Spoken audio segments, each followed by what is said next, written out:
शेखुल हिंद रहमतुल्लाह अलैह के पास एक बहुत बड़े उस जमाने के मशहूर आदमी आए, आकर क्या कहा, मेरी बेटी निकाह की उम्र को पहुंच चुकी है, इसलिए मैं मदरसा आया हूं कि कोई नौजवान हाफिज कुरान या आलिम दीन, कोई दीनदार लड़का हो तो आप मुझे बता दें। तो शेखुल हिंद रहमतुल्लाह अलैह के सामने तलबा बैठे हुए थे, दर्स चल रहा था, हदीस का दर्स था, तलबा बैठे हुए थे। तो शेखुल हिंद रहमतुल्लाह अलैह ने उन साहब से कहा कि देखो ये सब बैठे हैं, हदीस का दर्स है, अब इन सबको जो है फारिग होना है, जाकर उम्मत की खिदमत करनी है, अब इनको निकाह करना है, इनमें से देख लो कौन तुम्हें पसंद आएगा। तो एक साहब की तरफ, अहमद अली लाहौरी रहमतुल्लाह अलैह की तरफ इशारा किया उनके ससुर ने कि ये कौन है। तो शेखुल हिंद रहमतुल्लाह अलैह ने उनको बुलाया, अहमद अली लाहौरी रहमतुल्लाह अलैह को, कहा कि ये साहब हैं, अपनी बेटी के लिए रिश्ता तलाश कर रहे हैं और तुम्हें अपनी बेटी देना चाहते हैं, क्या तैयार हो? तो अहमद अली लाहौरी रहमतुल्लाह अलैह ने कहा मैं तो तैयार हूं, लेकिन आप इनसे पूछ ले, मेरे बारे में जानते हैं, मैं सिख हूं। अहमद अली लाहौरी रहमतुल्लाह अलैह सिख बिरादरी के थे, बाद में चलकर वो मुसलमान हुए थे और मदरसे में आकर पढ़ रहे थे। तो कहीं ऐसा ना हो कि मेरी बिरादरी की वजह से, मेरे नौ मुस्लिम होने की वजह से ये जो है मेरे अपनी बच्ची को देने से इनकार कर दें, पहले मेरी पूरी बात तो बता दो।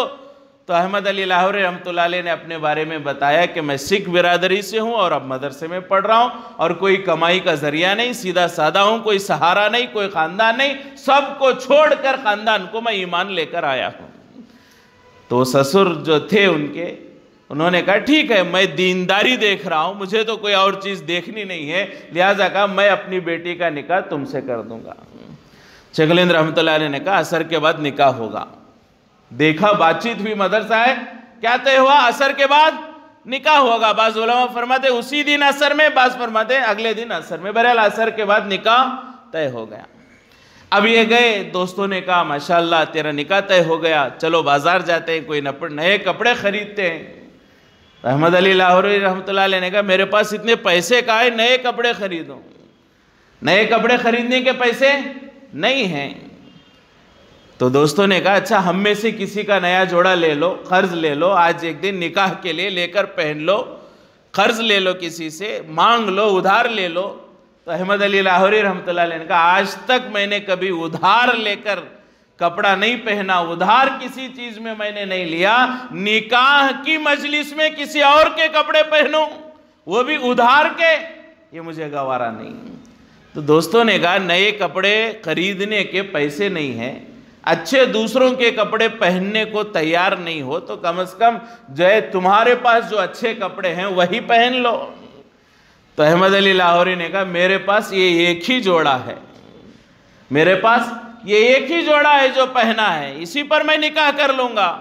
तो दोस्तों ने कहा अरे भाई इतना बड़ा आदमी है, आ रहा है, तुम्हारा अपनी बच्ची का रिश्ता लेकर आ रहा है, कम से कम इसे धोकर ही पहन लो, दूसरा कोई नहीं तो इसे धोकर पहन लो। तो अहमद अली लाहौरी रहमतुल्लाह अलैह, हाँ ये बात मैं मानता हूँ, नए कपड़े खरीदने के पैसे नहीं है, उधार लेना नहीं चाहता, दूसरे जोड़े नहीं है, हाँ इतना है कि इसे धोकर पहनूंगा। धोकर जो है चादर लपेटी, लुंगी पहना, कपड़े जो है सुखाने के लिए डाला, बारिश आ गई, बारिश, जोरदार बारिश। अब असर को निकाह है, वही भीगे गीले कच्चे कपड़े पहनकर मजलिस से निकाह में बैठे।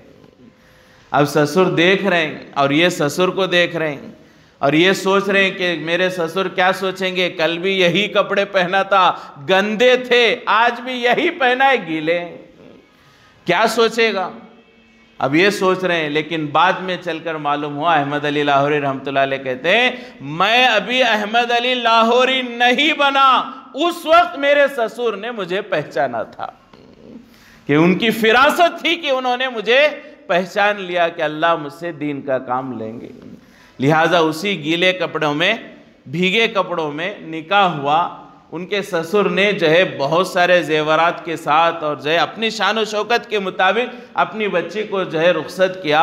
और यहाँ इनके घर में फाके हैं, अहमद अली लाहौरी रहमतुल्लाह अलैह पढ़ रहे थे, इनके पास कोई कमाई का जरिया नहीं था, आए निकाह के बाद चंद दिन गुजरे हैं, अभी घर में फाका चल रहा है।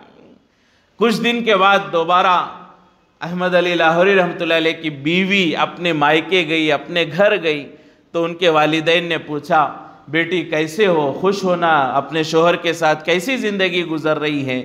तो वो बच्ची भी दीनदार थी, अहमद अली लाहौरी रहमतुल्लाह अलैह की बीवी वो भी दीनदार थी। उनके माँ बाप ने पूछा कैसा गुजारा चल रहा है, हालांकि फाके है, खाने को खाना नहीं है, शोहर के पास सिर्फ एक जोड़ा कपड़ा है, भूख और प्यास में गरीबी में जिंदगी गुजर रही है। उस लड़की से माँ बाप पूछ रहे कि बेटी जिंदगी कैसे गुजर रही है।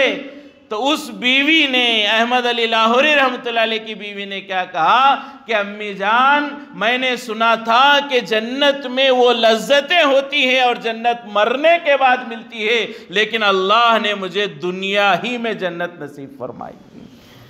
क्या कह रही बीवी कि अल्लाह ने मुझे दुनिया ही में जन्नत नसीब फरमाई। फरमाया जब दीनदारी होगी दुनिया में जन्नत के मजे अल्लाह देंगे।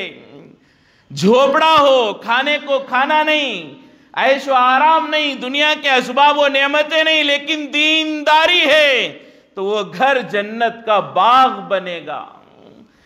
आज महल्लात हैं, अच्छा फर्नीचर है, अच्छे कर्टन्स है और हजारों किस्म के घर में सहूलतों के सामान है, नौकर चाकर है, सब कुछ है, दीनदारी नहीं है, वो घर जहन्नम का नमूना बना हुआ है।